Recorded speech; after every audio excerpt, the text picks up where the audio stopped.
ಸತ್ಯ ಯುನಿಲೆಟ್ ಅಲ್ಲಿ full Moon sale June 29 ಒಂದು ದಿನ ಮಾತ್ರ. ಸತ್ಯ ಯುನಿಲೆಟ್. ಬಿಡದಿ ಟೌನ್ಶಿಪ್ ವಿಚಾರವಾಗಿ ಎಚ್ಡಿಕೆ ಮತ್ತೆ ಡಿಕೆಶಿ ನಡುವೆ ಏನೊಂದು ಫೈಟಿಂಗ್ ನಡೀತಾ ಇದೆ. ಇದರ ನಡುವೆ ಇಲ್ಲಿ ರೈತರ ಹೋರಾಟಕ್ಕೆ ಬಹಿರಂಗ ಬೆಂಬಲವನ್ನ ಸೂಚಿಸುವುದಕ್ಕೆ ಕುಮಾರಸ್ವಾಮಿ ಅವರು ಈಗಾಗಲೇ ಬಿಡದಿಯ ಬೈರಮಂಗಲಕ್ಕೆ ತಲುಪಿದ್ದಾರೆ. ಬೈರಮಂಗಲದಲ್ಲಿ ಎಚ್ ಡಿ ಕುಮಾರಸ್ವಾಮಿ ಮಾತನಾಡ್ತಿದ್ದಾರೆ. ಏನ್ ಹೇಳ್ತಿದ್ದಾರೆ ಕೇಳಿಸ್ಕೊಂಡು ಬನ್ನಿ. ಉತ್ತರ ಏನು ಕೊಡೋದು? ಒಬ್ಬ ಯುವಕ 8 ವರ್ಷ 8ನೇ ತರಗತಿ ಓದ್ತಕ್ಕಂಥ ಯುವಕ ನಾನು ಪ್ರಶ್ನೆ ಮಾಡ್ತೀನಿ, ಇದೆಲ್ಲ ಯಾತಿಗೆ ನಾನು ಹೇಳ್ತಾ ಇದ್ದೇನೆ?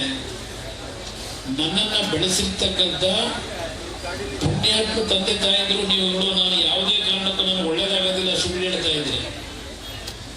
ನಾನೀಗ 5ನೇ ಬಾರಿ ನನ್ನ ಜೀವನದಲ್ಲಿ ದೇವರಿಂದ ಜೀವದಾನ ಪಡೆದು ಬಂದಿರ್ತಕ್ಕೂ ಇಲ್ಲಿ ಕೂತಿದ್ದೆ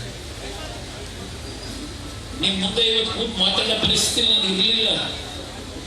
ಹಲವಾರು ನಾಡಿನ ಲಕ್ಷಾಂತರ ಜನ ಅಯ್ಯೋ ಬಾಬಾ ಕುಮಾರಸ್ವಾಮಿ ಹುಷಾರಿರುವಂತೆ, ಭಗವಂತ ಒಳ್ಳೇದು ಮಾಡಲಪ್ಪ, ಅವರ ಆರೋಗ್ಯ ಸರಿಯಾಗಲಿ, ಈ ಒಂದು ಪ್ರಾರಂಭ ಸಲ್ಲಿಸಿದ ಪ್ರತಿಫಲ ಇವತ್ತು 5ನೇ ಬಾರಿ ಜೀವದಾನ ಪಡ್ಕೊಂಡು ಇಲ್ಲಿ ಬಂದು ಮುಟ್ಟು ಕೂತಿದ್ದನು.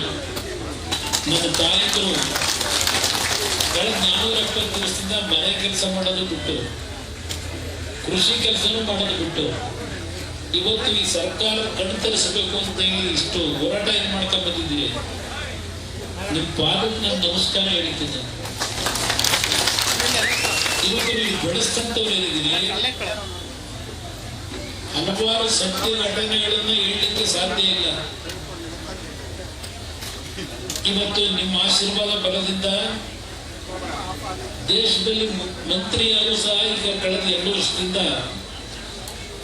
ಇವತ್ತು ಅಧಿಕಾರದಲ್ಲಿ ಇದ್ದೇನೆ. ನರೇಂದ್ರ ಮೋದಿ ಅವರ ಸರ್ಕಾರದಲ್ಲಿ ಇವತ್ತು 2 ಇಲಾಖೆಯನ್ನ ನಿರ್ವಹಣೆ ಮಾಡ್ತಾ ಇದ್ದೇನೆ. ನಾನೇನಾದ್ರು ಬೆಂಗಳೂರಿಗೆ ಬಂದ್ರೆ ಇವತ್ತು ಸಹ ದಿನಕ್ಕೆ 100 ಜನ ಇರ್ತಾರೆ ಮನೆ ಮುಂದೆ. ಬೇರೆ ಬೇರೆ ವಿಷಯಗಳನ್ನ ನಾವು ಕೇಳ್ಕೊಂಡ್ ಬರೋದು ಬೇರೆ.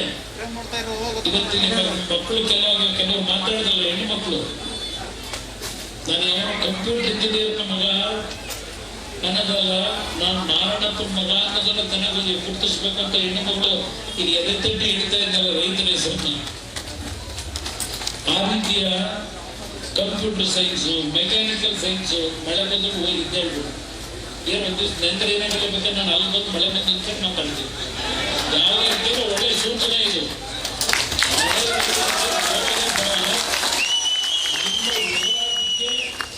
ನಿಮ್ಮ ಹೋರಾಟಕ್ಕೆ ವರ್ಣದೇವ ಆಶೀರ್ವಾದ ಮಾಡಲಿಕ್ಕೆ ನಾನು ಕನಿ ಇವತ್ತು ಇಲ್ಲಿ ಆಕಾಶದಿಂದ ಸುರಿಸ್ತಾ ಇದ್ದಾನೆ.